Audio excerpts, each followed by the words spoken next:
El día que entré en esa sala del tribunal, mi hija Amanda puso los ojos en blanco a su marido, como si yo fuera una simple anciana molesta. Pero cuando el juez me vio, el mundo se detuvo. «¿Doña Blanca?», murmuró, con los ojos muy abiertos. «¿Es usted de verdad?». Todo el tribunal quedó en un silencio absoluto, mientras mi hija y su arrogante esposo intercambiaban miradas de pánico. Pero antes de continuar, asegúrate de ya estar suscrito al canal y escribe en los comentarios ¿desde dónde estás viendo este video? Nos encanta saber hasta dónde llegan nuestras historias. Mi nombre es Blanca, tengo 70 años, y hasta hace 6 meses era solo una abuela común. Todas las mañanas me despertaba a las 5:30 am, preparaba mi café en una taza antigua que mi difunto esposo, Alfredo, me había dado en nuestro 30º aniversario, y regaba mis orquídeas mientras veía el sol salir por la ventana de la cocina. Era una vida simple y predecible, pero llena de pequeñas alegrías que me mantenían conectada a los recuerdos del pasado. Por casi 50 años, fui la madre que sacrificó todo por mi única hija, Amanda. Trabajé como limpiadora durante el día, costurera por la noche, y los fines de semana vendía antojitos caseros en el mercado local. Todo para que Amanda pudiera estudiar en buenas escuelas y tener la vida que yo nunca tuve. Cuando ella se casó con Ricardo, un hombre con ojos fríos y una sonrisa que nunca llegaba a sus ojos, me tragué mi incomodidad y los recibía para el almuerzo del domingo con mis mejores platillos y una sonrisa que escondía mis preocupaciones. Después de la muerte de mi esposo, esperaba que Amanda y yo nos acercáramos. Cuán equivocada estaba. En lugar de encontrar consuelo una en la otra, ella empezó a verme como una carga. Sus visitas se volvieron mecánicas, sus llamadas más raras. La forma en que ella miraba la casa donde la crié, la casa donde dio sus primeros pasos, donde celebramos todos sus logros, cambió completamente.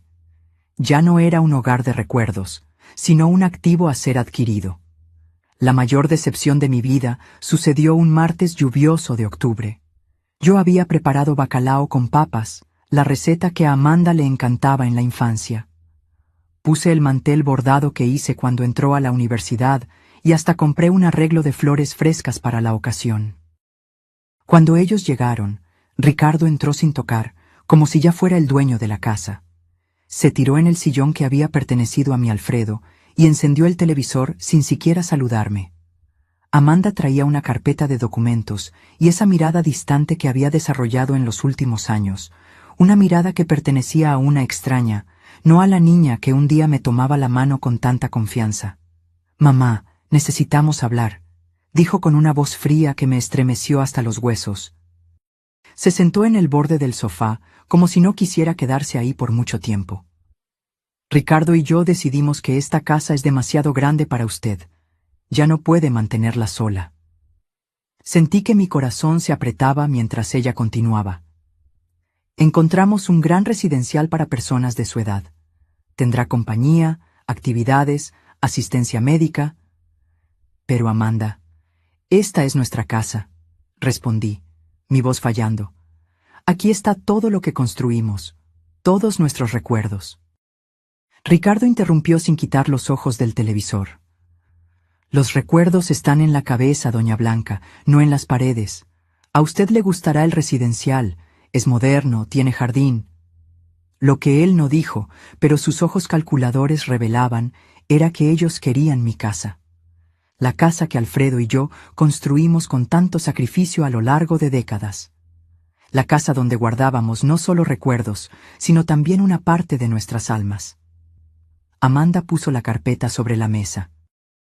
«Ya nos encargamos de toda la documentación. Solo tiene que firmar».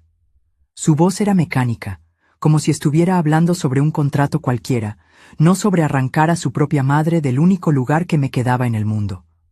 Cuando me rehusé a firmar, el clima cambió rápidamente. Ricardo apagó el televisor y me encaró con una frialdad que nunca había demostrado tan abiertamente.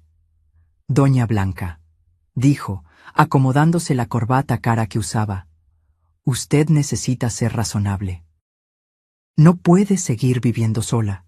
La semana pasada olvidó la estufa encendida. Es peligroso. Aquello era una mentira descarada. Yo nunca había olvidado la estufa encendida en toda mi vida. Pero me di cuenta en ese momento de que ellos estaban dispuestos a inventar cualquier cosa para conseguir lo que querían. En los días que siguieron, intensificaron la presión. Traían agentes inmobiliarios sin avisarme, personas extrañas que medían mis cuartos y hablaban sobre potencial de remodelación, como si yo no estuviera presente. Amanda empezó a empacar mis cosas sin permiso, decidiendo por su cuenta lo que yo necesitaba llevar y lo que podría ser desechado o vendido.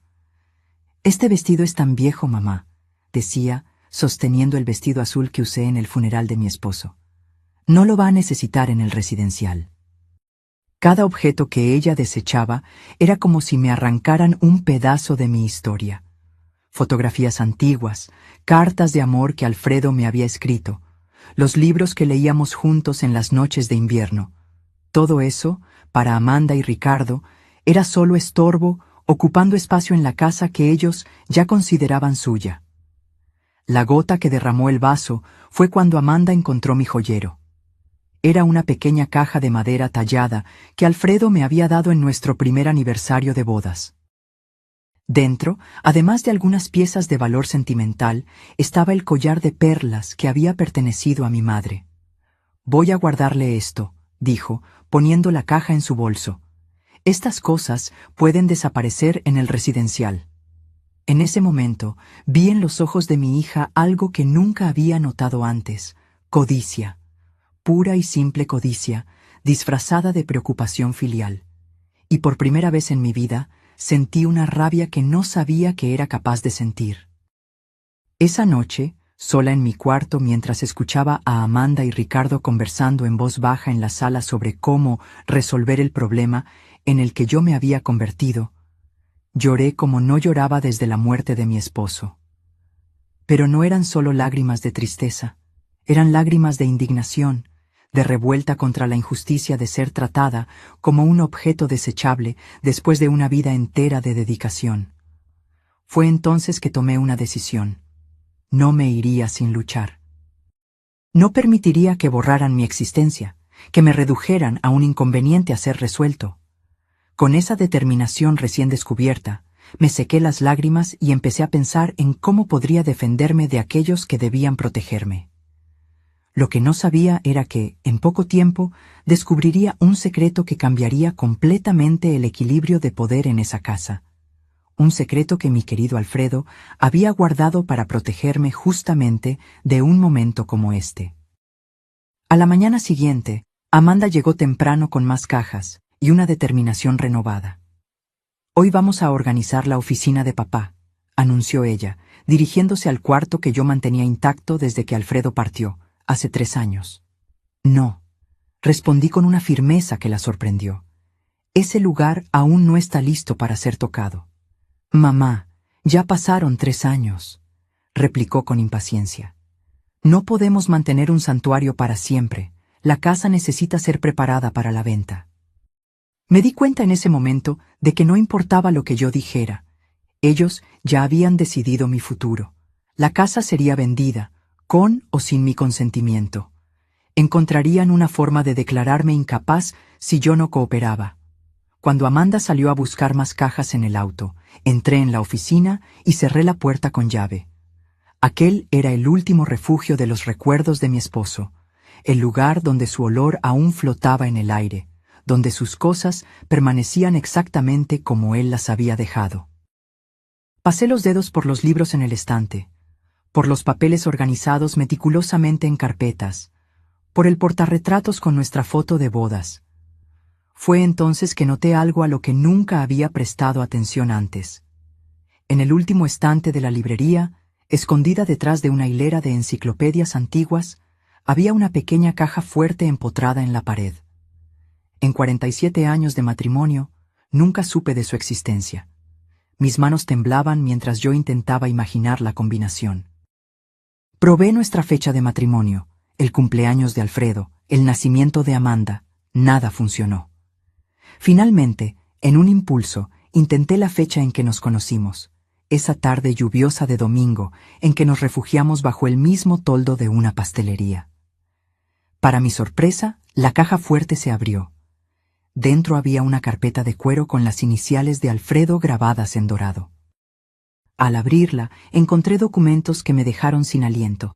Escrituras de propiedades, extractos bancarios de cuentas que yo desconocía, certificados de acciones en empresas de renombre, pólizas de seguros con valores que me hacían dar vueltas la cabeza. Y en medio de todo eso, un sobre sellado con mi nombre escrito en la caligrafía inconfundible de mi esposo. Con las manos temblorosas, abrí el sobre y empecé a leer.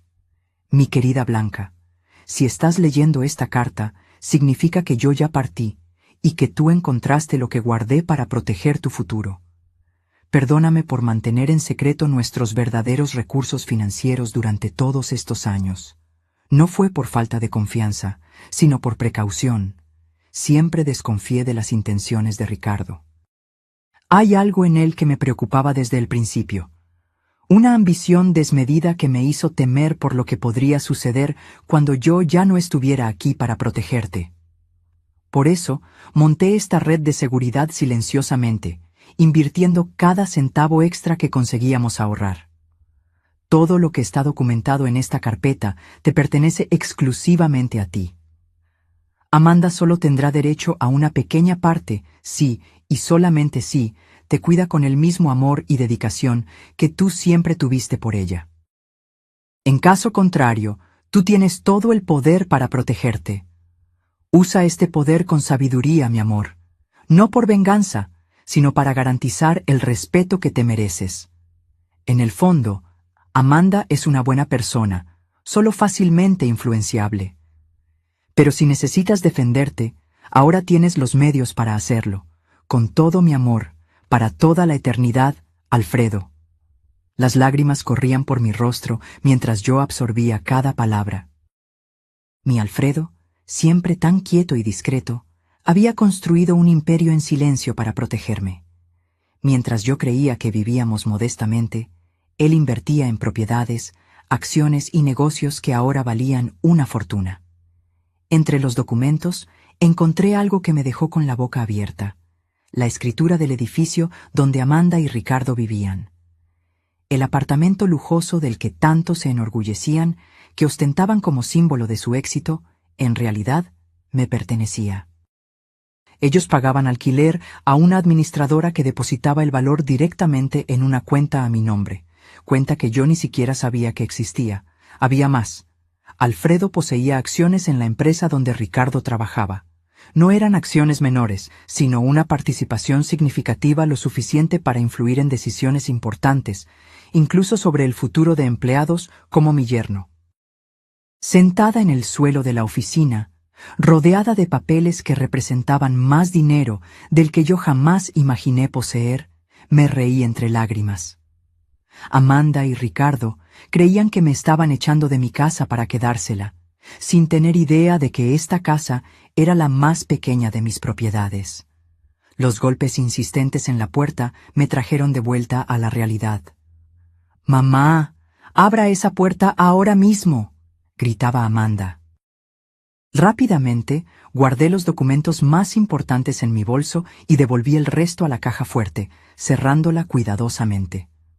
Cuando abrí la puerta, Amanda me miró con irritación. «¿Qué está haciendo usted encerrada aquí adentro?». Solo me despedía. Respondí con una calma que la desconcertó. «Tienes razón, Amanda. Quizás sea hora de seguir adelante». Ella me estudió con desconfianza, pero luego su rostro se suavizó, creyendo que yo finalmente había cedido. «Me alegro de que haya entendido, mamá. Verá que es lo mejor para todos». Sí, estuve de acuerdo, sosteniendo firmemente mi bolso donde guardaba los documentos que lo cambiarían todo. Estoy segura de que cada uno tendrá exactamente lo que se merece. Esa noche, mientras Amanda y Ricardo celebraban su aparente victoria con una botella de vino caro en la sala, yo hice una llamada a un número que encontré entre los contactos de Alfredo. La doctora Elena Viana, abogada.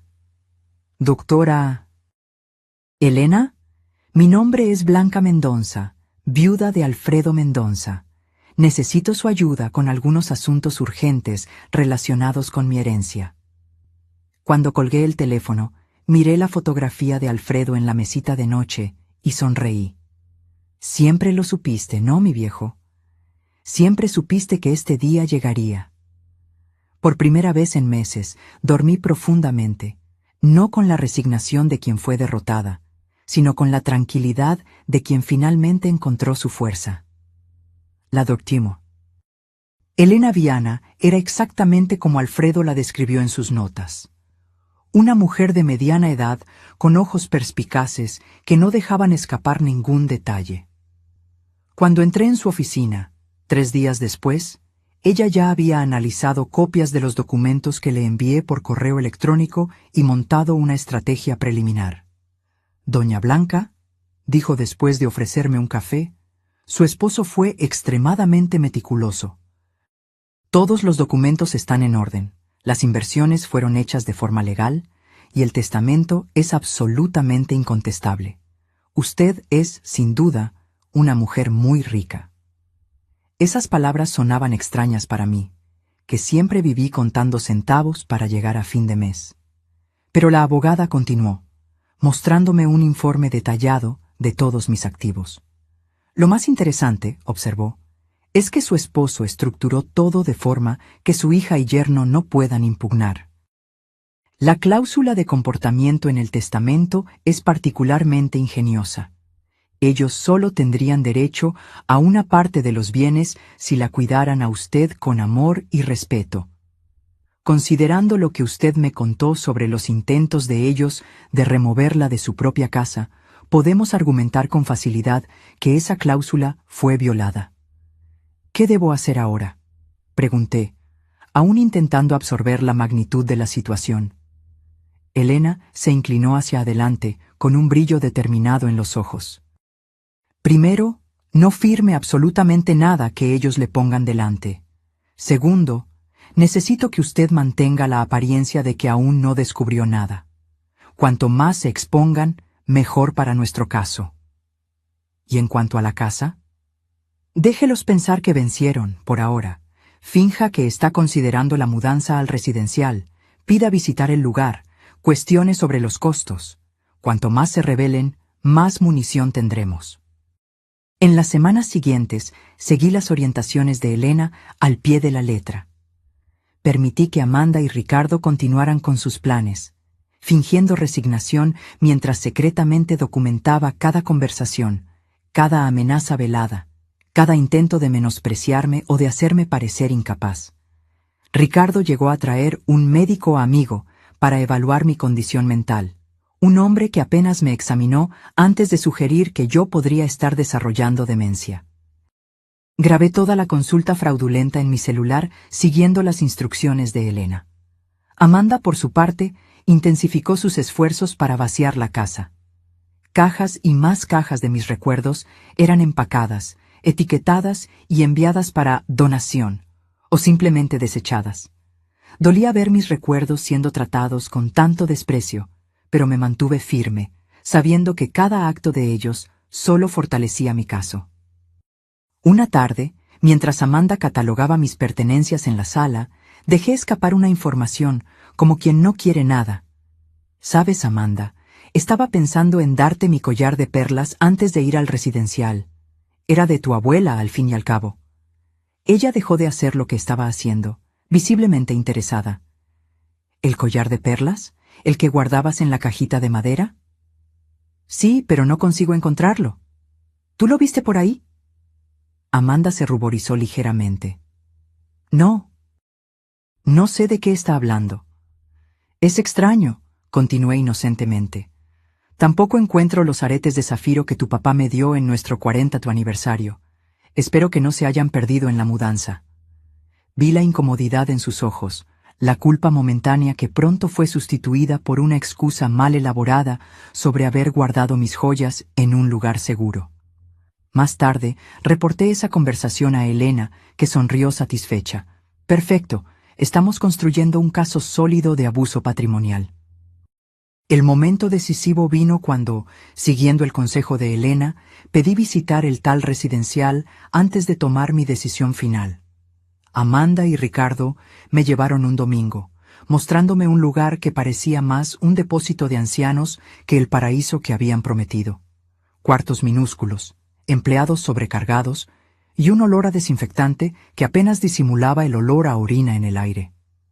¿No es maravilloso, mamá?, Amanda preguntó con entusiasmo forzado. Mire, hasta tiene una sala de televisión comunitaria. Miré la deprimente sala donde media docena de ancianos miraban fijamente un televisor antiguo y sentí que mi estómago se revolvía. ¿Cuánto cuesta este lugar?, pregunté. Ricardo respondió prontamente. No se preocupe por eso. Venderemos su casa y el dinero será más que suficiente para cubrir los costos por muchos años. ¿Y si vivo más tiempo que el dinero? El silencio que siguió fue respuesta suficiente. Ellos no habían pensado en eso, o peor, habían pensado y no les importaba. De vuelta a casa, permanecí en silencio mientras ellos discutían animadamente sus planes para remodelar la casa tan pronto yo me fuera. Hablaban sobre derrumbar paredes, modernizar la cocina, transformar mi cuarto en una oficina en casa para Ricardo. ¿Y el cuarto de papá?, pregunté de repente. Amanda vaciló. Bueno, estábamos pensando en transformarlo en un cuarto de huéspedes o quizás un closet más grande. Entiendo, respondí, mirando por la ventana del auto para esconder el dolor en mis ojos. Esa noche, llamé a Elena y le dije, estoy lista, vamos a seguir con el plan.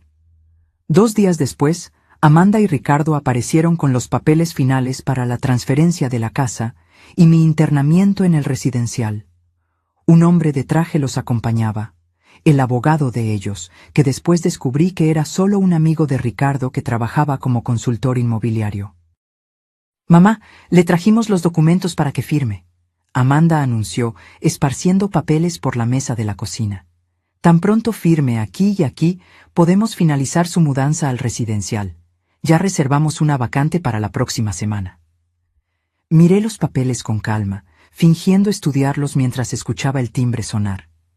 ¿Quién puede ser?, preguntó Ricardo, irritado con la interrupción. Debe ser mi amiga Margarita, respondí inocentemente. Le pedí que viniera a ayudarme con algunas cosas. Cuando Ricardo abrió la puerta, no fue Margarita quien entró, sino Elena Viana, acompañada por un oficial de justicia y un asistente social. Buenas tardes, dijo con una sonrisa profesional. Soy la doctora Elena Viana, abogada de la señora Blanca Mendonza. Venimos para una visita oficial relacionada con una denuncia de intento de estafa y abuso contra un anciano. El rostro de Amanda perdió todo color, mientras Ricardo intentaba mantener la compostura. Debe haber algún error, dijo, extendiendo la mano que Elena ignoró completamente. Solo estamos ayudando a mi suegra a mudarse a un lugar más adecuado a su edad. Interesante, respondió Elena, apuntando a los papeles en la mesa. Entonces puedo presumir que estos documentos fueron revisados por un abogado independiente representando los intereses de la señora Blanca. El silencio fue ensordecedor. También me gustaría informar, continuó Elena, que tenemos razones para creer que joyas y objetos de valor pertenecientes a la señora Blanca fueron removidos de esta residencia sin su autorización. El oficial de justicia posee un mandamiento para verificar esos artículos. Fue entonces que vi algo que nunca olvidaré. El momento exacto en que mi hija se dio cuenta de que su plan se estaba desmoronando. Sus ojos se abrieron con pánico, después se estrecharon con rabia y finalmente se llenaron de lágrimas cuando la comprensión la alcanzó. «Mamá», susurró, «¿qué hiciste?» Me levanté lentamente, sintiendo una fuerza que no sabía que poseía. «¿Qué hice yo, Amanda? Me defendí, así como tu papá sabía que un día yo necesitaría hacerlo». El oficial de justicia y el asistente social empezaron a documentar el estado de la casa, fotografiando las cajas apiladas, los cuartos parcialmente vaciados, los papeles de transferencia sin firmar sobre la mesa. Elena permanecía a mi lado, una presencia calma y autoritaria que emanaba confianza. «Señora Blanca», dijo el asistente social, «¿usted se siente coaccionada a dejar su residencia en contra de su voluntad?» «Sí», respondí con firmeza.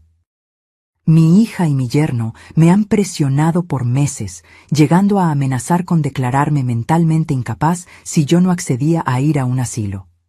Amanda se adelantó, indignada. «Esto es absurdo. Solo estamos intentando cuidarla. Ella está confundida, ha olvidado cosas, ha dejado la estufa encendida». «Interesante», interrumpió Elena, retirando un pequeño dispositivo de su bolsillo. «Tengo aquí grabaciones de los últimos 2 meses que contradicen esa afirmación, incluyendo una conversación donde el señor Ricardo admite haber inventado el incidente de la estufa para convencer a la señora Amanda de que su madre no podría más vivir sola». Ricardo palideció. «Eso es ilegal. Usted no puede grabar personas sin consentimiento». «En realidad», Elena sonrió, «la señora Blanca grabó conversaciones en su propia casa, donde ella tiene todo el derecho de proteger sus intereses. Además, tenemos informes médicos recientes atestando su plena capacidad mental, realizados por profesionales independientes, no por amigos médicos traídos por el señor». El asistente social hizo anotaciones en su tabla, mientras el oficial de justicia continuaba su trabajo metódico. Amanda se desplomó en una silla, llorando abiertamente ahora. «Mamá, ¿por qué está haciendo esto con nosotros? Somos su familia». «¿Familia?», repetí, sintiendo una mezcla de tristeza e indignación. «¿Fue como familia que empacaste mis recuerdos como si fueran basura? ¿Fue como familia que tomaste las joyas de tu abuela sin permiso? ¿Fue como familia que tú y Ricardo planearon abandonarme en un asilo de 5ª categoría para quedarse con mi casa?» «No es así», sollozó. «Ricardo me convenció de que era lo mejor para usted. Él dijo que usted estaba perdiendo la memoria, que era peligroso que usted viviera sola». «¿Y tú le creíste a él en vez de confiar en tu propia madre?», pregunté, sintiendo que mi corazón se rompía de nuevo. «¿Me conoces tampoco así?» Ricardo, dándose cuenta de que la situación estaba fuera de control, intentó recuperar la autoridad. «Esto es un malentendido que podemos resolver en familia. No necesitamos abogados u oficiales de justicia. Doña Blanca, siempre quisimos lo mejor para usted». «¿Lo mejor?», Elena intervino. «Como los intentos de transferir la propiedad de la casa al nombre de la señora Amanda, antes incluso de la mudanza de la señora Blanca al residencial, o los retiros no autorizados de la cuenta bancaria de la señora Blanca en los últimos meses». Los ojos de Amanda se abrieron. «No sé de qué está hablando, mamá. Juro que no tomé su dinero». «No, tú no lo tomaste», respondí con calma. «Pero Ricardo sí. Tengo extractos bancarios mostrando transferencias hechas con mi tarjeta a una cuenta conjunta de ustedes, en fechas en las que yo ni siquiera estaba en casa». Ricardo se ajustó la corbata, visiblemente incómodo. «Debe haber algún error». «No hay error alguno», continué, sintiendo una extraña calma envolverme. «Así como no es error que ustedes pensaban que yo era una anciana pobre e indefensa, fácil de manipular y desechar. Pero hay algo que ustedes no saben». Caminé lentamente hasta mi bolso y retiré una carpeta de documentos que Elena había preparado para mí. «Tu papá, Amanda, no era solo el contador discreto que conociste. Él construyó, silenciosamente, un imperio financiero a lo largo de los años, y te lo dejó todo a ti». Puse sobre la mesa escrituras de propiedades, certificados de acciones, extractos bancarios con valores que hacían que los ojos de Ricardo se abrieran con incredulidad y codicia. «¿Este edificio en la Avenida Paulista?», señalé una de las escrituras. «Es mío, así como el terreno en la costa que ustedes visitaron el verano pasado, creyendo que pertenecía a su jefe, Ricardo». Amanda tomó los papeles con manos temblorosas. «No puede ser verdad». «Es verdad», confirmó Elena. «Y hay más. ¿El apartamento donde ustedes viven? También le pertenece a la señora Blanca». Ustedes pagan alquiler a una administradora que deposita el valor directamente en una cuenta a nombre de ella. Ricardo se tambaleó como si hubiera recibido un puñetazo. Esto es imposible. ¿Y esas acciones de la empresa donde usted trabaja, Ricardo? Las que fueron compradas por un inversionista anónimo hace 5 años y que garantizaron su ascenso, también son mías. El silencio que siguió fue absoluto. Ricardo parecía haber envejecido 10 años en 10 minutos. Amanda me miraba como si estuviera viendo un fantasma. ¿Por qué papá nunca nos lo contó? Ella finalmente preguntó, su voz casi inaudible. Porque él no confiaba en las intenciones de Ricardo, y por lo visto, estaba en lo correcto al ser precavido. Ricardo intentó una última maniobra desesperada. Doña Blanca, podemos resolver esto. Obviamente hubo un malentendido. No sabíamos de estos recursos, solo estábamos preocupados por su seguridad. Si usted tiene tantos medios, podemos encontrar un lugar mejor, más lujoso. No estoy interesada en ningún lugar mejor, respondí firmemente. Esta es mi casa, y aquí me voy a quedar. ¿Y en cuanto a nuestro apartamento? Amanda preguntó, con lágrimas corriendo por su rostro. ¿Nos va a desalojar? Eso depende, respondí, sintiendo una mezcla de dolor y determinación. ¿De cuánto ustedes están dispuestos a aprender sobre respeto, dignidad y amor verdadero? Elena entonces tomó la palabra. Mientras tanto, tengo aquí una orden judicial temporal impidiendo que cualquiera de ustedes remueva más artículos de esta casa o intente transferir su propiedad. También solicitamos la devolución inmediata de todos los bienes ya removidos, especialmente las joyas de familia y documentos personales.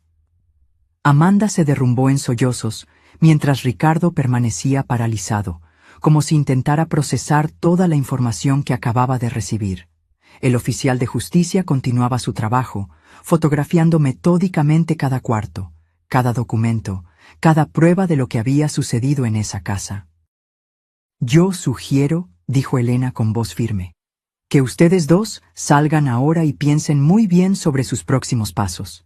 Estamos preparados para llevar este caso adelante, con todas sus consecuencias legales, a menos que lleguemos a un acuerdo que respete integralmente los derechos y deseos de la señora Blanca. Ricardo finalmente recuperó la voz, pero ya no era el hombre arrogante que yo conocía. Había miedo en sus ojos. ¿Cuánto vale todo esto?, preguntó, haciendo un gesto en dirección a los documentos. Elena sonrió fríamente. Mucho más de lo que usted jamás podría pagar en una vida entera de trabajo, señor Ricardo. Ahora sugiero que ustedes se retiren. Cuando la puerta se cerró detrás de ellos, sentí que mis piernas flaqueaban. Elena me amparó hasta el sofá, donde me desplomé, exhausta emocionalmente.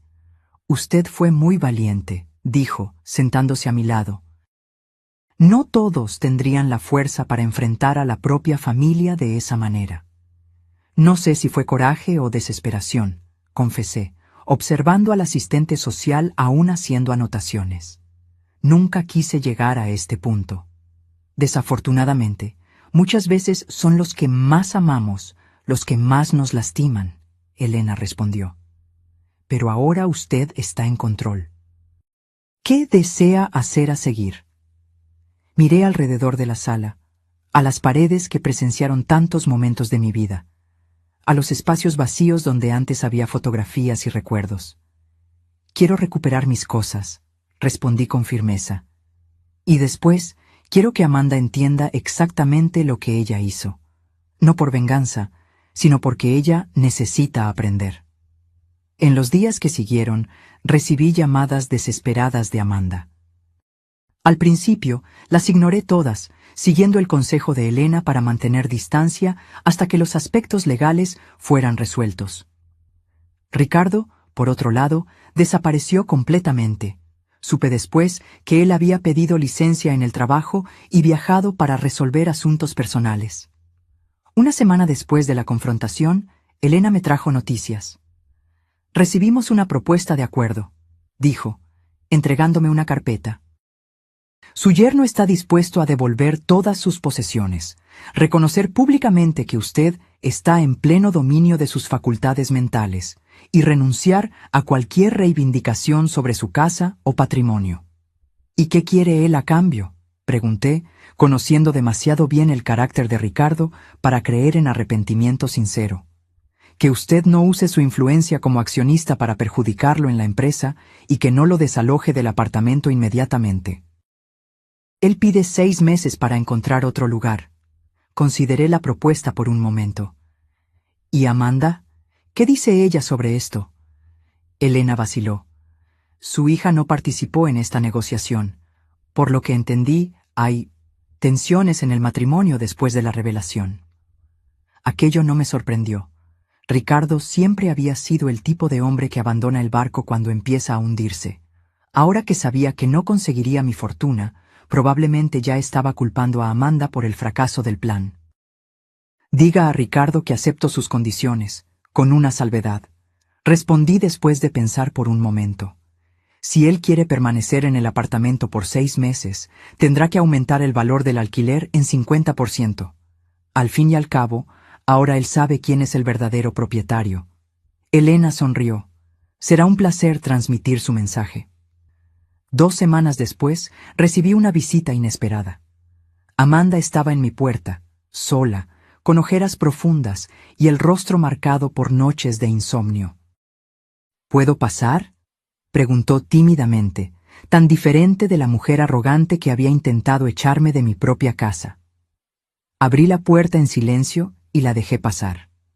Ella cargaba 2 grandes cajas que puso cuidadosamente sobre la mesa de la sala. Sus joyas, dijo con voz embargada. Todas ellas, y también sus álbumes de fotografía, las cartas de papá, todo lo que yo tomé.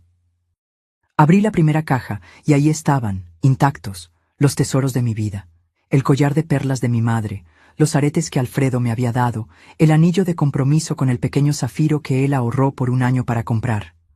Ricardo y yo nos separamos. Amanda dijo abruptamente, rompiendo el silencio. Él me culpó por todo. Dijo que yo debería haber notado que papá nunca viviría tan modestamente si no tuviera algo escondido. No respondí, solo continué verificando el contenido de las cajas, asegurándome de que todo estaba allí.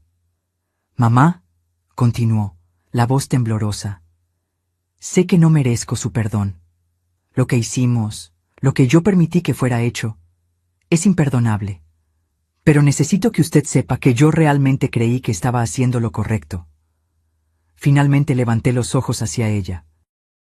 Y lo correcto era sacarme de mi casa, desechar mis recuerdos como basura, tratarme como una niña senil. No, admitió, lágrimas corriendo libremente. Ricardo me convenció de que usted estaba empeorando, que era peligroso que usted viviera sola. Él inventó historias sobre usted olvidando cosas, dejando la estufa encendida, y yo le creí a él en vez de confiar en mi propia madre. ¿Por qué, Amanda?, pregunté, sintiendo el peso de décadas de amor aparentemente desperdiciado.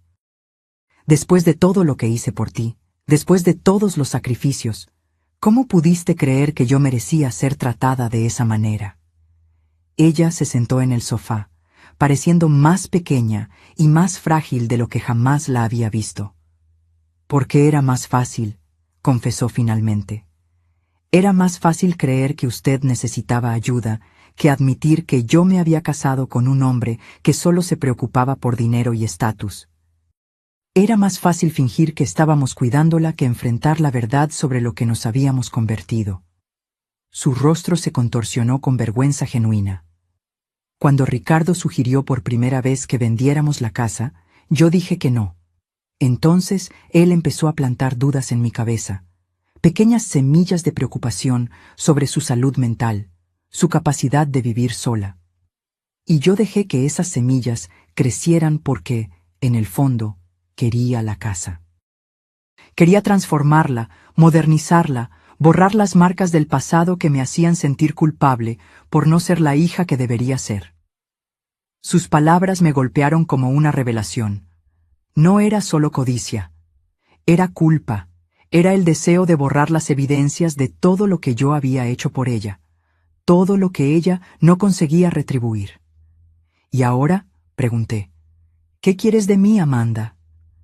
Ella se secó las lágrimas con el dorso de la mano, como hacía cuando era niña. Nada.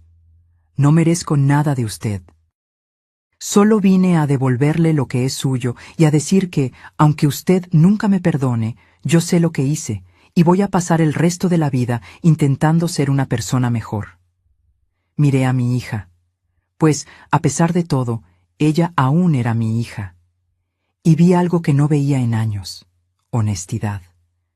No la manipulación calculada que Ricardo había perfeccionado, ni la falsa preocupación que ella había exhibido en los últimos meses, sino vulnerabilidad genuina. ¿Dónde estás viviendo?, pregunté. Con una amiga por ahora. Estoy buscando un apartamento pequeño que pueda pagar con mi salario. Asentí, absorbiendo la información. ¿Y el apartamento? Ricardo está allá, ella respondió. Él se quedó con casi todo en el acuerdo de separación. Dijo que era lo mínimo que yo podía hacer después de arruinar nuestros planes. No pude evitar sonreír con la ironía. Ricardo continuaba siendo Ricardo, hasta el final. Amanda, dije finalmente, no puedo prometer que las cosas volverán a ser como antes. Rompiste algo profundo entre nosotras y va a tomar tiempo, si es que algún día sucede, reconstruir esa confianza. Ella asintió, aceptando mis palabras sin protesta. Pero, continué, tu papá creía que en el fondo tú aún eras la niña que él crió. Él creía que podrías encontrar tu camino de vuelta a la persona que deberías ser. Papá siempre fue mejor en ver el bien en las personas que yo, ella murmuró. Sí, estuve de acuerdo. Y quizás yo necesite aprender a tener un poco más de esa fe. No la perdoné ese día. No la invité a volver a casa, ni prometí olvidar lo que había sucedido. Pero cuando ella se levantó para irse, no la impedí de abrazarme brevemente, un contacto tímido e inseguro que contenía tanto arrepentimiento como esperanza. Después de que ella partió, me quedé sola con mis joyas recuperadas y el dolor de una traición que aún estaba muy fresca. Pero por primera vez en meses, también sentí algo diferente. No solo la satisfacción de haberme defendido, sino la posibilidad, aunque remota, de curación. 2 semanas después de la visita de Amanda, recibí una llamada inesperada de Elena. Doña Blanca, surgió una situación que usted debería saber. Ricardo no pagó el alquiler aumentado conforme a nuestro acuerdo y, por lo que supe, está planeando dejar el país. ¿Dejar el país? ¿Para dónde? Aparentemente, él tiene un primo en España. Mis fuentes en su empresa indican que él renunció y ya está vendiendo sus pertenencias. Aquello no me sorprendió. Ricardo siempre fue del tipo que huye cuando las cosas se ponen difíciles. Lo que me sorprendió fue lo que Elena dijo a seguir. Hay otra cosa. Amanda me buscó ayer, pidiendo ayuda jurídica. Ella descubrió que Ricardo vació sus cuentas conjuntas antes de la separación y la dejó con diversas deudas a su nombre. Sentí un pinchazo en el pecho. A pesar de todo, era mi hija la que estaba sufriendo. ¿Qué pretende hacer ella? Estamos entrando con medidas cautelares para impedir que él salga del país sin resolver sus pendientes. Pero, sinceramente, creo que él ya transfirió el dinero al exterior. Amanda está prácticamente en bancarrota, además de endeudada. Después de colgar, me quedé mirando por la ventana por un largo tiempo, observando el jardín donde Amanda solía jugar cuando era niña. Recordé la carta de Alfredo, de sus palabras sobre usar el poder no para lastimar, sino para proteger y enseñar. Al día siguiente, le pedí a Elena que preparara algunos documentos y llamé a Amanda. Necesitamos hablar, dije simplemente. Ella llegó puntualmente, vestida con ropas simples que yo nunca la había visto usar. El glamour de esposa de ejecutivo había desaparecido completamente. Elena me contó sobre Ricardo. Empecé tan pronto nos sentamos. Sobre las deudas, el dinero, todo. Amanda asintió resignadamente. Él planeó todo eso hace meses, Mientras fingíamos preocuparnos por usted, él ya estaba preparando su huida. Fui tan estúpida, mamá, tan ciega. Muchas mujeres inteligentes son engañadas por hombres como Ricardo, respondí. No te culpes por eso. Cúlpate por lo que tú me hiciste a mí, no por lo que él te hizo a ti. Ella bajó los ojos, aceptando la dura verdad en mis palabras. Tengo una propuesta para ti, continué, deslizando una carpeta por la mesa. No es caridad ni perdón automático, es una oportunidad. Amanda abrió la carpeta dubitativamente y sus ojos se abrieron al leer el contenido. ¿Esto es un contrato de trabajo? Sí, para la Fundación Alfredo Mendonça. Una organización que estoy creando para ayudar a ancianos víctimas de abuso familiar y abandono. La idea había nacido durante mis noches de insomnio, cuando me di cuenta de que mi historia no era única. ¿Cuántos otros ancianos estaban siendo manipulados por familiares codiciosos? ¿Cuántos estaban siendo forzados a dejar sus casas, a renunciar a sus vidas, sin tener la suerte que yo tuve de contar con un esposo precavido? ¿Usted quiere que yo trabaje para usted? Amanda preguntó, confundida. Quiero que tú trabajes para la fundación. Tu conocimiento en administración será útil. El salario es modesto, pero justo, y hay una cláusula de vivienda. Puedes ocupar el apartamento pequeño en el fondo de esta casa, lo que te ahorrará en alquiler mientras reorganizas tu vida. ¿Por qué? Ella susurró. ¿Por qué haría esto por mí después de todo? Me levanté y caminé hasta la ventana, observando mi jardín floreciendo bajo el sol de la tarde. No estoy haciendo esto por ti, Amanda. Estoy haciendo por la mujer que tú puedes llegar a ser. Por la hija que tu papá creía que tú aún eras, en el fondo. Y estoy haciendo por todos los ancianos que no tuvieron la suerte que yo tuve, que no tienen cómo defenderse. Me di la vuelta para encararla. Tu trabajo será arduo y frecuentemente doloroso. Vas a escuchar historias que te recordarán lo que tú misma intentaste hacerme a mí. Tendrás que mirar a los ojos de personas que fueron traicionadas por aquellos que debían amarlas. Y, quizás, a través de ese trabajo, tú entiendas verdaderamente lo que intentaste hacer. Amanda sostenía el contrato con manos temblorosas. No sé si merezco esta oportunidad. Probablemente no la mereces, respondí con honestidad. Pero tu papá siempre decía que el perdón no es algo que se merezca, es algo que se ofrece. No estoy lista para perdonarte completamente, pero estoy dispuesta a ofrecer un camino. En los meses que siguieron, transformé mi dolor en propósito. Con la ayuda de Elena, creé la Fundación Alfredo Mendonça, usando parte de la fortuna que mi esposo había acumulado para defender a aquellos que no podían defenderse solos. Compramos una casa grande, cerca de la mía, y la transformamos en un centro de apoyo jurídico y emocional para ancianos en situación de vulnerabilidad. Amanda, fiel a su palabra, trabajaba incansablemente. Al principio, los otros empleados de la fundación la trataban con desconfianza. Todos conocían nuestra historia, que yo nunca intenté esconder. Pero con el tiempo, su dedicación genuina empezó a ganar respeto. La vía de redención no fue fácil para ella. Hubo días en que llegaba a casa, pues el pequeño apartamento en el fondo de mi casa se había convertido en su hogar, con los ojos rojos de tanto llorar después de escuchar historias particularmente dolorosas de ancianos abandonados o explotados. ¿Cómo puede mirarme todos los días sabiendo lo que yo intenté hacer?, me preguntó una noche, cuando nos encontramos en la cocina compartida. Porque veo que estás intentando cambiar, respondí simplemente. Y porque tu papá creía que tú podías ser mejor. Ricardo nunca regresó. Supimos, a través de contactos de la fundación, que él se había establecido en España y ya estaba involucrado con otra mujer, una viuda rica, por coincidencia o patrón.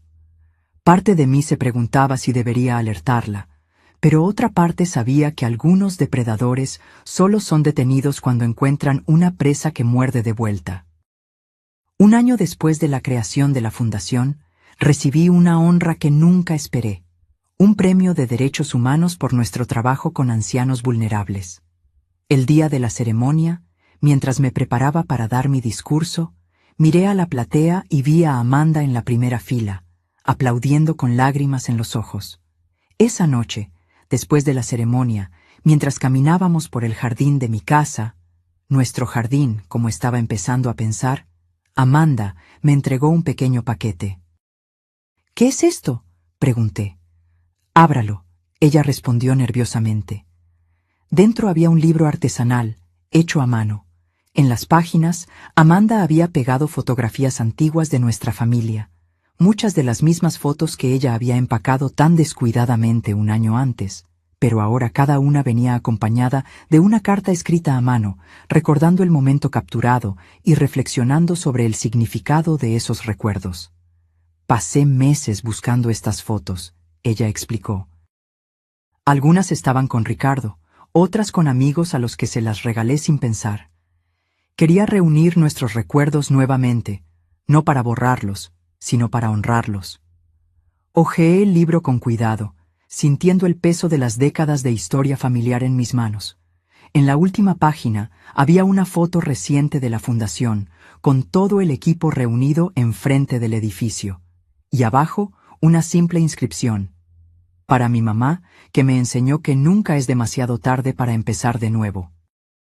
Y para mi papá, que siempre supo que yo encontraría mi camino de vuelta. Esa noche, por primera vez en más de un año, abracé a mi hija sin reservas. No era un perdón completo. Algunas heridas son demasiado profundas para cicatrizar completamente. Pero era un comienzo, un reconocimiento de que ambas estábamos cambiando, creciendo, aprendiendo a ser una familia nuevamente, esta vez basada en respeto mutuo en vez de obligación. Mientras observábamos las estrellas desde nuestro jardín compartido, pensé en Alfredo y en cómo él había planeado todo esto. No solo la protección financiera, sino también la posibilidad de redención. Él conocía a nuestra hija mejor que cualquiera de nosotras. Sabía que ella podría perderse, pero también creía que ella podría encontrar su camino de vuelta a la luz. Y mientras las estrellas brillaban encima de nosotras, sentí que él tenía razón, sobre todo. 18 meses después de la creación de la fundación, recibí una noticia que lo cambiaría todo nuevamente. Uno de los abogados voluntarios que trabajaba con nosotros me buscó con una expresión grave. «Doña Blanca, encontramos algo que usted debería ver», él dijo, entregándome una carpeta. Durante nuestra investigación para el caso de la señora Olivia, descubrimos que el mismo esquema fue usado contra varias otras ancianas. ¿Y adivine quién está detrás de todo? Abrí la carpeta y sentí que mi sangre se helaba. Ahí estaba Ricardo, usando otro nombre, pero inconfundible en las fotografías de vigilancia. Él había regresado a Brasil secretamente y estaba operando un esquema sofisticado para engañar a viudas ancianas, haciéndolas firmar documentos que transferían sus propiedades a empresas fantasma. «Él volvió», murmuré, «y está haciendo lo mismo con otras mujeres». El abogado asintió sombríamente. «Ya informamos a las autoridades, pero necesitamos a alguien que lo conozca para hacer una identificación formal, alguien que pueda testificar sobre sus métodos y su personalidad». Esa noche, conversé con Amanda sobre el descubrimiento. Ella palideció al ver las fotografías y los documentos. Él no cambió nada, ella dijo con amargura. Solo encontró nuevas víctimas. Las autoridades quieren que testifiquemos contra él, expliqué. Yo ya decidí que voy, pero tú no necesitas involucrarte si no quieres. Amanda me miró con una determinación que me recordó a mí misma. No, mamá, necesito hacer esto. Necesito enfrentarlo, no solo por nosotras, sino por todas esas mujeres. En las semanas siguientes, trabajamos con la policía y el Ministerio Público, proporcionando testimonios detallados sobre los métodos de Ricardo, las manipulaciones sutiles, las pequeñas mentiras que gradualmente escalaban para fraudes completos. Amanda, en particular, fue crucial al explicar cómo él la había convencido a participar en el plan contra mí. Cómo él plantaba dudas e inseguridades, cómo él gradualmente aislaba a sus víctimas, Cuando el día del juicio finalmente llegó, sentí una ansiedad que no experimentaba desde la confrontación en mi casa. El tribunal estaba lleno. Nuestro caso había recibido atención de los medios, en parte debido al trabajo de la Fundación, que ahora era conocida nacionalmente por su lucha contra el abuso financiero de ancianos. Cuando entré en el tribunal con Amanda a mi lado, sentí que todas las miradas se volteaban hacia nosotras. Las víctimas más recientes de Ricardo estaban sentadas juntas, mujeres con edades entre 65 y 85 años, todas con historias dolorosamente semejantes a la mía. Ricardo fue traído esposado, vistiendo un traje usado que contrastaba con la elegancia que siempre había exhibido.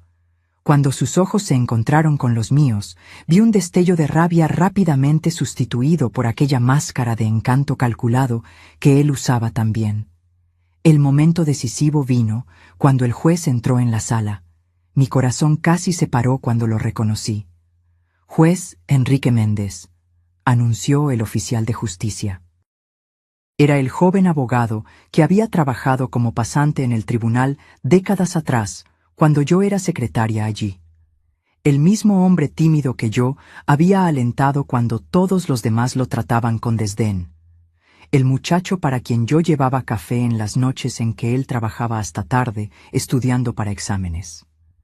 Él no me reconoció inmediatamente, ocupado con los procedimientos iniciales. Pero cuando llegó mi turno de testificar, y yo dije mi nombre, vi sus ojos levantarse de los papeles con una expresión de sorpresa y reconocimiento. ¿Doña Blanca?, él preguntó, ajustándose los lentes como si no pudiera creer lo que veía. ¿Blanca Almeida de la Secretaría del Tribunal Regional? Sí, su señoría, respondí con una pequeña sonrisa. Ha pasado mucho tiempo. El juez sonrió brevemente antes de retomar su expresión profesional. Ciertamente ha pasado. Por favor, continúe con su testimonio. Durante las 2 horas siguientes, narré en detalles todo lo que Ricardo había hecho, cómo él había manipulado a mi hija, cómo había intentado despojarme de mi casa y dignidad, cómo había planeado abandonarme en un asilo de calidad dudosa. Hablé sobre el descubrimiento de la fortuna que mi esposo había dejado y cómo eso había frustrado sus planes. Y ahora, concluí, él está haciendo lo mismo con otras mujeres que no tuvieron la suerte que yo tuve de contar con un esposo precavido. Cuando terminé, la abogada de Ricardo se levantó para el contrainterrogatorio, intentando pintarme como una señora confundida que había imaginado persecución donde había solo preocupación familiar. Señora Blanca, ella preguntó con falsa simpatía, ¿no es verdad que usted estaba teniendo lapsos de memoria en la época? ¿Que usted a veces olvidaba dónde ponía las cosas, dejaba la estufa encendida? No, respondí firmemente. Nunca tuve tales problemas. Su cliente inventó esas historias para convencer a mi hija de que yo necesitaba ser internada. ¿Y cómo puede usted tener tanta certeza de eso, si tenía problemas de memoria? Ella insistió con una sonrisa condescendiente. Objeción, su señoría, intervino el fiscal, argumentativa. Aceptada, respondió el juez Enrique. Abogada, reformule su pregunta. Pero antes de que ella pudiera hacerlo, pedí permiso para responder. La señora pregunta cómo puedo tener certeza. Puedo tener certeza porque tengo informes médicos completos realizados después del intento de mi yerno de declararme incapaz. Puedo tener certeza porque tengo grabaciones de él admitiendo que inventó esos incidentes. Y puedo tener certeza porque a los 70 años de edad aún consigo recordar el primer día en que el hoy juez Enrique Méndez entró en el tribunal como pasante, vistiendo un traje azul marino que le quedaba demasiado grande en los hombros, cargando una carpeta de cuero sintético que había ganado de su madre como regalo de graduación. Todo el tribunal se quedó en silencio. El juez Enrique me miraba con una mezcla de sorpresa y emoción. Me acuerdo de cada detalle de ese día, así como me acuerdo de cada detalle del día en que mi yerno y mi hija intentaron convencerme de que yo ya no era capaz de cuidarme a mí misma. Mi memoria, señora abogada, está perfectamente intacta. El silencio que siguió fue roto solo por el sonido de la pluma del juez rasgando algo en su libreta de anotaciones. Amanda testificó enseguida, con una valentía que me llenó de orgullo. Ella habló abiertamente sobre cómo había sido manipulada, sobre su propia culpa y arrepentimiento, sobre el camino de redención que había encontrado a través del trabajo en la fundación. Ricardo me convenció de que mi mamá estaba perdiendo la capacidad mental, ella explicó con la voz embargada. Él empezó con pequeñas sugerencias. ¿Notaste cómo tu mamá olvidó el nombre de aquel actor? ¿Viste cómo confundió las fechas? Hasta que empecé a ver problemas donde no existían. Cuando Ricardo finalmente testificó, fue como ver a un actor en escena. Él negó todas las acusaciones. Se pintó como un yerno preocupado que solo quería lo mejor para su suegra. Llegó a derramar lágrimas falsas al hablar sobre cómo estaba herido con las acusaciones. Pero entonces el fiscal presentó las evidencias, grabaciones, documentos falsificados, testimonios de todas las otras víctimas cuyas historias eran casi idénticas a la mía. Y finalmente, registros bancarios mostrando cómo él había desviado dinero de todas ellas. Al final del juicio, que duró 3 días, el juez Enrique Méndez pronunció su sentencia. Ricardo Alves da Costa. Este tribunal lo considera culpable de todas las acusaciones de estafa, falsedad ideológica, coacción y abuso contra ancianos vulnerables. El señor explotó la confianza de familiares y de mujeres que, en sus años dorados, merecían protección y respeto, no manipulación y robo. El juez ajustó los lentes, mirando directamente a Ricardo.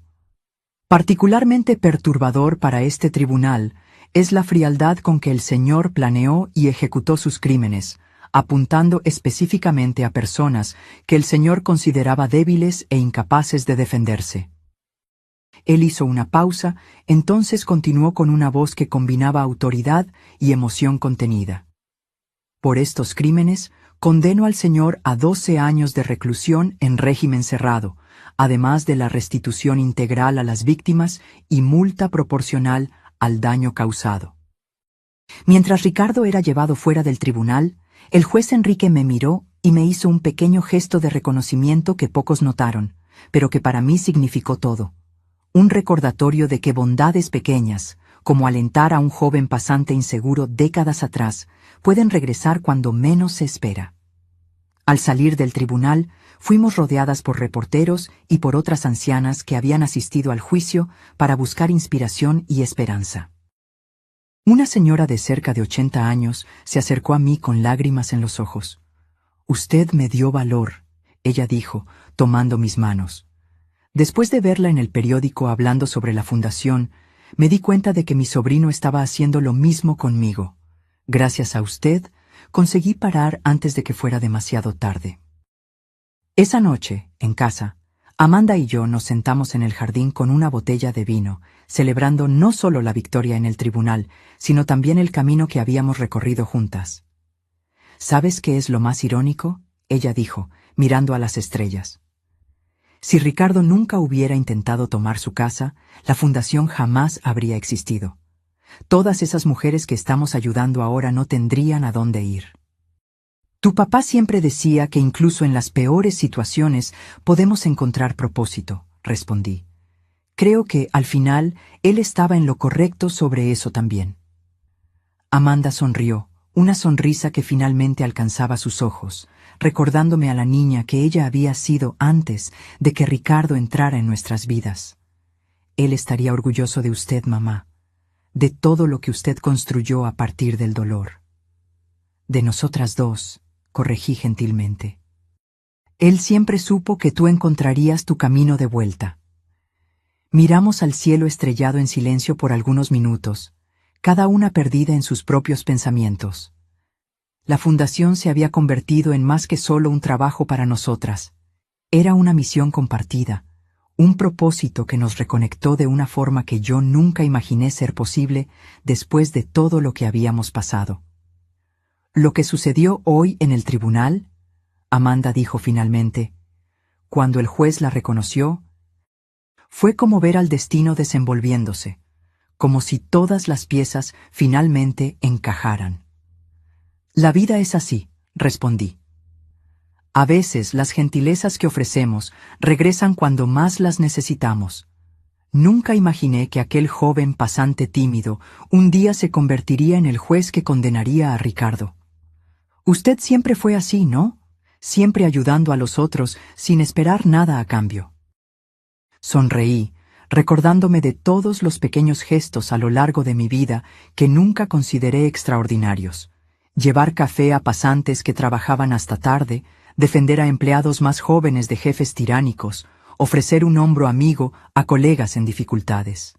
Es solo la forma como fui criada, respondí. Tu abuela siempre decía que la bondad es la única inversión que nunca falla. Amanda levantó su copa. A la justicia y a la bondad que siempre regresa. 5 años pasaron desde el juicio de Ricardo. La Fundación Alfredo Mendonça se volvió una referencia nacional en la defensa de los derechos de los ancianos. Lo que empezó como una pequeña oficina de apoyo jurídico se expandió para 3 unidades en diferentes ciudades, ofreciendo no solo asistencia legal, sino también apoyo psicológico, actividades sociales y, más recientemente, vivienda temporal para ancianos en situación de vulnerabilidad. En una mañana soleada de primavera, yo estaba sentada en el jardín de la fundación, observando a un grupo de señoras participando de una clase de tai chi, cuando Amanda se acercó con un sobre en las manos. Llegó hoy, ella dijo, entregándome el sobre con el sello del Ministerio de Justicia. Creo que es lo que estábamos esperando. Con manos ligeramente temblorosas por la edad, ahora con 75 años, yo ya sentía el peso de los años en las articulaciones, abrí el sobre y leí su contenido. Fue aprobado, anuncié, sintiendo un nudo en la garganta. El proyecto de ley blanca para protección patrimonial y psicológica de ancianos vulnerables fue sancionado ayer. Amanda se sentó a mi lado, sus ojos brillando con lágrimas contenidas. Lo conseguimos, mamá. Realmente lo conseguimos. El proyecto, fruto de 3 años de trabajo incansable junto a legisladores y organizaciones de defensa de los derechos de los ancianos, creaba mecanismos legales más robustos para proteger a personas mayores de 65 años contra abusos financieros y psicológicos, especialmente aquellos perpetrados por familiares. Era la culminación de todo lo que habíamos aprendido con nuestra propia experiencia dolorosa, transformada en un instrumento que podría evitar que miles de otros ancianos sufrieran el mismo calvario.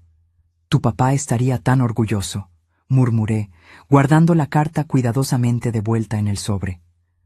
No solo de nosotras, sino de cómo su previsión nos permitió crear algo tan más grande que nosotras mismas. Amanda tomó mi mano arrugada entre las suyas. A los 50 años, ella se había convertido en una mujer fuerte y compasiva, completamente diferente de aquella persona manipulada e insegura que casi me echó de mi propia casa. Su trabajo en la fundación la había transformado, así como me había transformado a mí. Tengo algo para mostrarle, ella dijo, ayudándome a levantarme. Una sorpresa que estamos preparando para la celebración del aniversario de la fundación. Caminamos juntas hasta la nueva ala del edificio principal, que había sido mantenida cerrada en las últimas semanas durante las remodelaciones. Amanda abrió la puerta y me condujo para adentro. Las paredes, antes vacías, ahora estaban cubiertas con fotografías, docenas de ellas enmarcadas cuidadosamente. Eran rostros de ancianos a los que habíamos ayudado a lo largo de los años, cada uno con una pequeña placa contando brevemente su historia. Este es el corredor de las historias, Amanda explicó. Queremos que todos los que visiten la fundación vean los rostros y conozcan las historias de las personas que ayudamos, para que entiendan que cada anciano no es solo un caso, sino una vida entera de experiencias, recuerdos y dignidad. En el centro de la pared principal había un espacio vacío esperando un cuadro más grande. Y aquí, ella continuó, irá su fotografía, mamá, con la historia que empezó todo esto. Sentí que mis ojos se llenaban de lágrimas. No sé si merezco un lugar de destaque así. Al fin y al cabo, tuve suerte. Muchos otros no tienen la protección que Alfredo me dejó. Es exactamente por eso que su historia necesita ser contada, Amanda insistió. Para mostrar que resistir es posible, que nunca es demasiado tarde para defenderse, y que incluso las peores traiciones pueden eventualmente llevar a algo bueno. Caminamos lentamente por el corredor, parando para leer algunas de las historias. La señora Olivia, 82 años, que recuperó su casa después de que el sobrino intentó venderla sin su consentimiento. El señor Alberto, 77 años, que escapó de un matrimonio abusivo después de décadas de manipulación psicológica. La señora Carmen, 90 años, que denunció a los hijos por apropiación indebida y ahora daba conferencias sobre independencia financiera en la tercera edad. Todas esas personas, dijo Amanda, encontraron su voz y su fuerza porque usted encontró la suya primero. Esa noche, después de un día cansado pero gratificante, regresé a mi casa, la misma casa que casi perdí 5 años antes.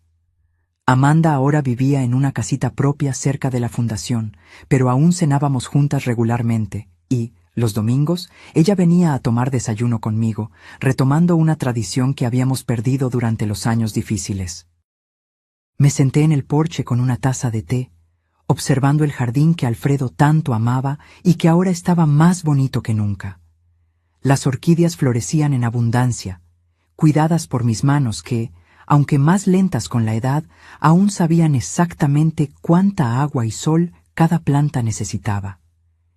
Pensé en cómo mi vida había cambiado completamente en estos últimos años. De la casi tragedia de perder mi casa y dignidad, surgió un propósito que nunca imaginé tener. De la traición de mi única hija, nació una reconciliación más profunda y verdadera de lo que nuestro relacionamiento anterior jamás había sido.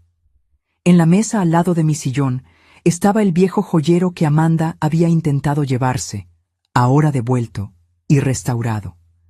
Lo abrí y tomé el collar de perlas de mi madre, pasando los dedos por las cuentas lisas y brillantes. Mañana lo usaría en la ceremonia de conmemoración del aniversario de la fundación, donde sería anunciado oficialmente el proyecto de ley blanca. Un pequeño sobre en el fondo de la caja me llamó la atención. Lo abrí y encontré una nota escrita a mano por Amanda. Mamá, nunca podré borrar completamente el dolor que causé, pero espero seguir siendo digna de la segunda oportunidad que usted me dio. Cada día en la fundación me recuerda que nuestro trabajo no es solo sobre leyes y derechos, sino sobre restaurar la dignidad que muchos intentan quitar de nuestros ancianos. Gracias por enseñarme que nunca es demasiado tarde para empezar de nuevo. Nunca es demasiado tarde para hacer lo correcto. Con todo mi amor y gratitud, Amanda. Guardé la nota de vuelta en la caja, sintiendo una paz que solo viene cuando finalmente entendemos que incluso las experiencias más dolorosas pueden llevarnos a lugares que nunca imaginamos alcanzar. A la mañana siguiente, cuando me preparaba para la ceremonia, miré mi reflejo en el espejo. Vi los cabellos blancos que ahora usaba con orgullo, las arrugas que marcaban un rostro que había conocido tanto sufrimiento como alegría, los ojos que habían llorado tantas lágrimas, pero que ahora brillaban con propósito y satisfacción. Y pensé en lo que diría en mi discurso, en las palabras que me gustaría que otras mujeres de mi edad escucharan y se llevaran consigo. Nunca es demasiado tarde para defenderse. Nunca es demasiado tarde para transformar dolor en propósito. Y nunca, jamás, es demasiado tarde para descubrir su propia fuerza, incluso cuando aquellos que debían protegerla son los mismos que intentan derribarla.